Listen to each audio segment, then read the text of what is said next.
एक बहुत ही प्यारी कहानी है। बुद्ध के समय की बात है। बुद्ध सावत्थी में थे। सावत्थी के पास एक परिवार में माँ बाप और उनका एक इकलौता पुत्र रहता था। भगवान बुद्ध के संग में प्रवर्जित होना चाहता था वह पुत्र।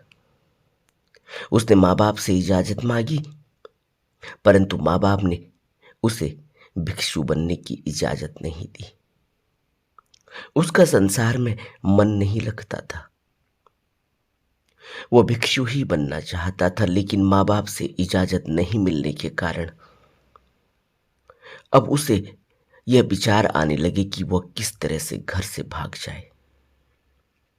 माँ बाप का इकलौता पुत्र था, बड़ा प्यारा था।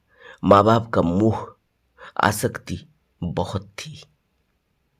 तीनों एक साथ सोते, एक साथ खाते, एक साथ ही कहीं जाते, एक साथ ही कहीं से आते। कभी वो एक दूसरे को छोड़ते ही नहीं थे। इतनी आसक्ति थी एक दूसरे से। जब बच्चे को कुछ नहीं सूझा तो उसने सोचा कि उसे अब भाग जाना चाहिए घर से। वह इन माँ बाप के मोह पास में बंध गया है और ऐसे वो कभी भी भिक्षु नहीं बन पाएगा।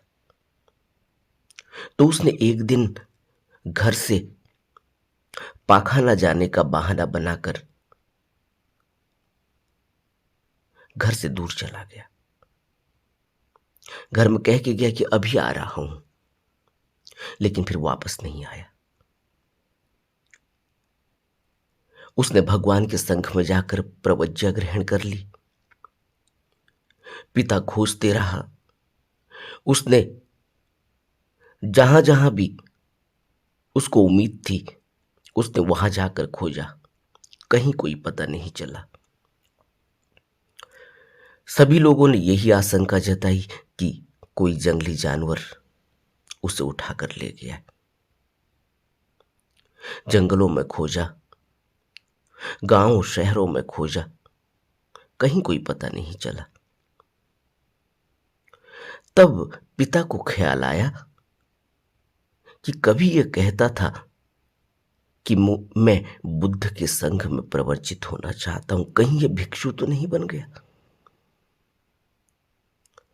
पिता पूछते पाछते भिक्षु संघ में पहुंच गया। बिहार में पहुंचा। उसने वहां अपने बेटे को देख लिया और वह इतना खुश हुआ। उसे लगा कि अब मेरा प्रिय मुझे मिल गया है। उसने बेटे से वापस चलने के लिए कहा। बेटे ने मना कर दिया। बाप ने बहुत विनती की, लेकिन बेटे ने सुनी की अनसुनी कर दी।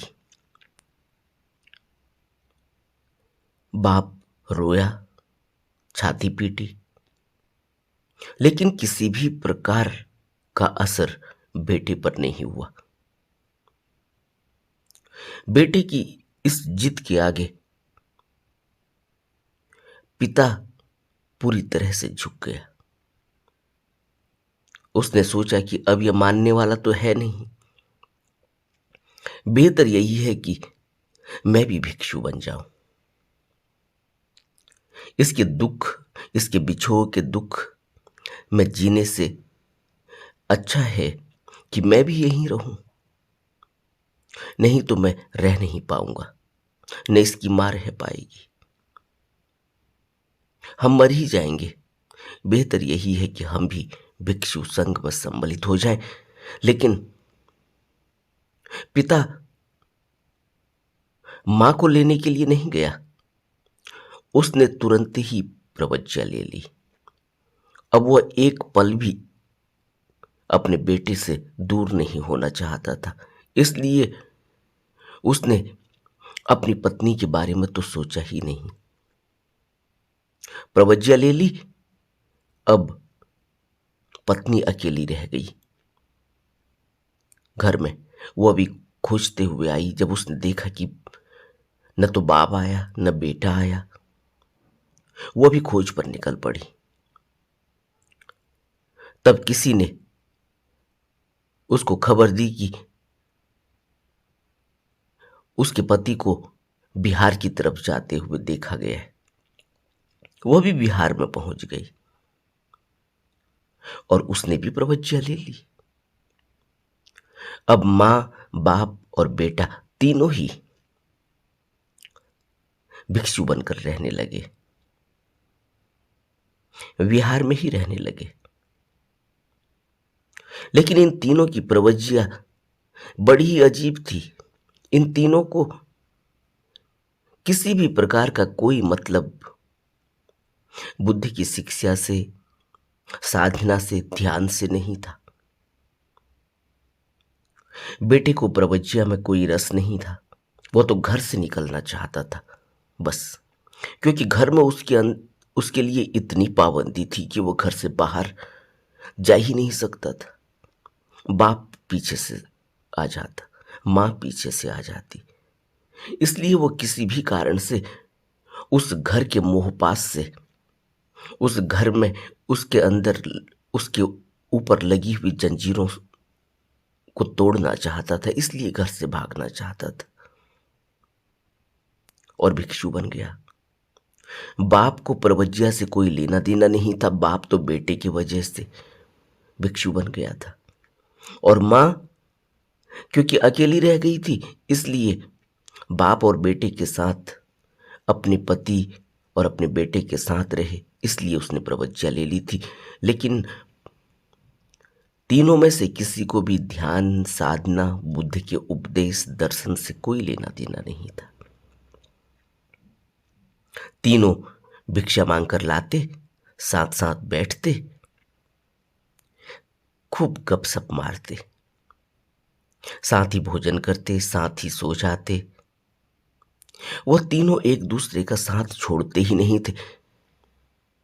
विहार में भी उन्होंने घर जैसा बना दिया था और कितने दिन यह बात बिहार में छुपती, यहां तक कि वो बुद्ध के उपदेश चल रहे हैं। बुद्ध बिहार में ही हैं। दूर दूर से, नगर से, गांव से, दूर दराज से लोग आते, बुद्ध के उपदेश सुनते, धम्म श्रवण करते। लेकिन यह तीनों विहार में रहते हुए भी धम्म श्रवण के लिए नहीं जाते थे। इनको कोई लेना देना नहीं था। इन तीनों का अजीब सा जमघट देखकर बिहार के बाकी भिक्षु भी दुखी होने लगे। कई बार इनको समझाया, लेकिन इनके अंदर जरा भी फर्क नहीं पड़ा। भिक्षु भिक्षुणियां परेशान होने लगी और कितनी दिन यह बात छिपी रहती। एक दिन भगवान तक यह बात पहुंच गई। भगवान ने तीनों को बुलाया, उनसे पूछा कि तुम क्या कर रहे हो? क्या तुम सचमुच ऐसा ही करते हो जैसा मैंने सुना है? उन्होंने कहा, यह बात सच है बनते।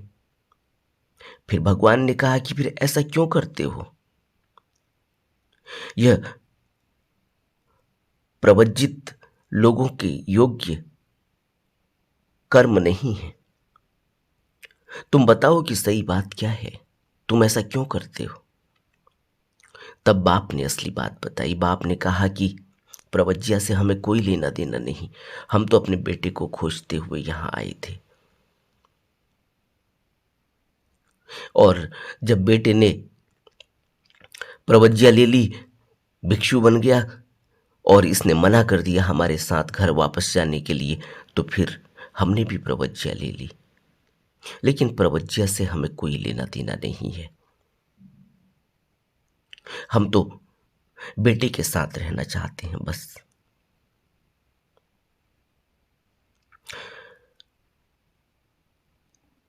यह बात सुनकर भगवान ने कहा, प्रवर्जित होने के समय के बाद से ऐसा करना उचित नहीं है। प्रिय का अदर्शन और अप्रिय का दर्शन हमेशा ही दुखकर होता है। इसलिए प्राणियों और वस्तुओं में किसी को भी अपना प्रिय या अप्रिय मत बनाओ। सारे दुख का मूल ही आसक्ति है, यह राग है। और यह दुख का मूल, यह आसक्ति, यह राग आध्यात्म से बहुत दूर ले जाता है, आध्यात्म के नजदीक नहीं लाता। अगर तुम प्रिय से मिलना चाहते हो, प्रिय के साथ रहना चाहते हो, तो उस व्यक्ति से स्पर्धा करो। तुम उसके अच्छे गुणों को अपने अंदर पैदा करो। तुम ऐसे स्वतंत्र बनो, तुम असली प्रिय को पा जाओगे, तुम्हारा कल्याण हो जाएगा। और जो तुम प्रवर्जित होकर कर रहे हो, यह योग्य नहीं है। तुम अयोग कर रहे हो, तुम योग नहीं कर रहे, तुम साधना नहीं कर रहे, तुम साधु नहीं, तुम असाधु वाला काम कर रहे हो। न करने योग्य कार्य में लगा हुआ और करने योग्य कर्म में न लगा हुआ, और ऐसा व्यक्ति परमार्थ निर्वाण तक नहीं पहुंचता। वह विषयों में, काम गुणों में, आसक्ति में, राग में उलझा हुआ ही रहता है। वो आध्यात्म की तरफ नहीं बढ़ पाता, वह सत्य की तरफ, धम्म की तरफ नहीं बढ़ पाता। उससे उसकी उन्नति नहीं होती, अधोगति हो जाती है। यहां कितने भिक्षु हैं जो इस मार्ग में लगे हुए, तुम भी लग जाओ। उनसे स्पर्धा करनी चाहिए, उनसे सीखना चाहिए, उनका जैसा बनना चाहिए। जो भिक्षु योग में लगा है, साधना में लगा है, आध्यात्म में लगा है, जो अपनी उन्नति में लगा है, उससे स्पर्धा करनी चाहिए, उससे सीखना चाहिए और अपना कल्याण कर लेना चाहिए। भगवान ने कहा कि प्रिय से मिलना दुख देता है, और अप्रिय से मिलना हो जाए तब भी दुख होता है। अगर प्रिय छूट जाए तब भी दुख होता है, और अप्रिय मिल जाए तब भी दुख होता है। दुख का कारण ही यही है कि तुमने संबंध बनाया, प्रेम का संबंध, आसक्ति का संबंध, राग का संबंध। प्रेम का संबंध दोनों प्रिय और अप्रिय पर लागू होता है। या तो राग पैदा होता है और या दो द्वेष। और यहां न प्रिय का संबंध है और न अप्रिय का संबंध है। तुम अपने बीच में आसक्ति पैदा करने वाले इन संबंधों से, उपादान स्कंदों से, इन सभी संबंधों से पार चले जाओ। वहां न प्रिय का संबंध बचता, न अप्रिय का संबंध बचता। वहां सभी काम गुणों की समाप्ति हो जाएगी। प्रिय अप्रिय कहीं नहीं रह जाएगा। तुम साथ रहो, संग रहो, साथ साथ विचरो, परंतु संबंध बनने वाली, संबंध पैदा करने वाली आसक्ति से दूर रहो। राग पैदा मत होने दो। प्रिय के साथ, अप्रिय के साथ किसी भी प्रकार का संबंध मत बनाओ। प्रियों का आदर्शन, अप्रियों का दर्शन हमेशा ही दुखद होता है। तब तथागत ने कहा, इसलिए प्रिय न बनाओ, प्रिय नहीं बनाना चाहिए। प्रिय का वियोग कष्टकारी है और इसमें आसक्त नहीं रहना चाहिए, और अप्रिय का मिलना भी कष्टकारी है। इसलिए प्रिय या अप्रिय, यह किसी भी प्रकार का संबंध तुम्हें मुक्ति से, निर्वाण से, आध्यात्म से वंचित कर देगा। यह जो प्रिय और अप्रिय की गांठें बन जाती हैं, यह निर्वाण तक नहीं पहुंचने देती। यह गांठें जब तक नहीं खुलती तब तक मनुष्य उन्नति नहीं कर सकता, आध्यात्मिक उन्नति उसकी नहीं होती। ये प्रिय और अप्रिय की गांठें खोल दो, ये बंधन तोड़ दो। आध्यात्म की तरफ बढ़ने वाले व्यक्ति का, जो भिक्षु बन गया, जो निर्वाण और धम्म की तरफ चलने लगा है, उसका न तो कोई प्रिय होता और न अप्रिय। प्रिय और अप्रिय की ये ग्रंथियां तकलीफ देती हैं, दुख देती हैं और बेड़ियां पे बंध जाती हैं पांवों में। मनुष्य की आध्यात्मिक उन्नति रुक जाती है।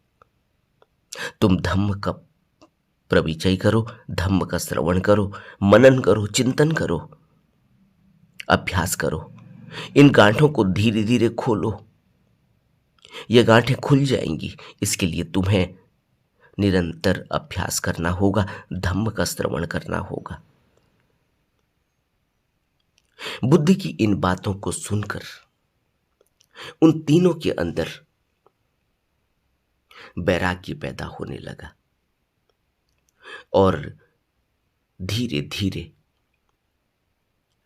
उनकी आसक्ति टूटने लगी, उनका राग टूटने लगा। अब वो बिहार में ही रहते, लेकिन धम्म श्रवण करते, अभ्यास करते और बिहार के बाकी काम भी करते। बुद्ध के दर्शन, बुद्ध के धम्म उपदेशों का श्रवण और योग साधना, यही उनकी जिंदगी का आधार बन गया था। बुद्ध के इन वचनों से हमें भी प्रेरणा लेनी चाहिए और इस कहानी से भी हमें प्रेरणा लेनी चाहिए। यह कहानी हमें आध्यात्म की ओर अग्रसित करने के लिए महत्वपूर्ण है। नमो बुद्धाय।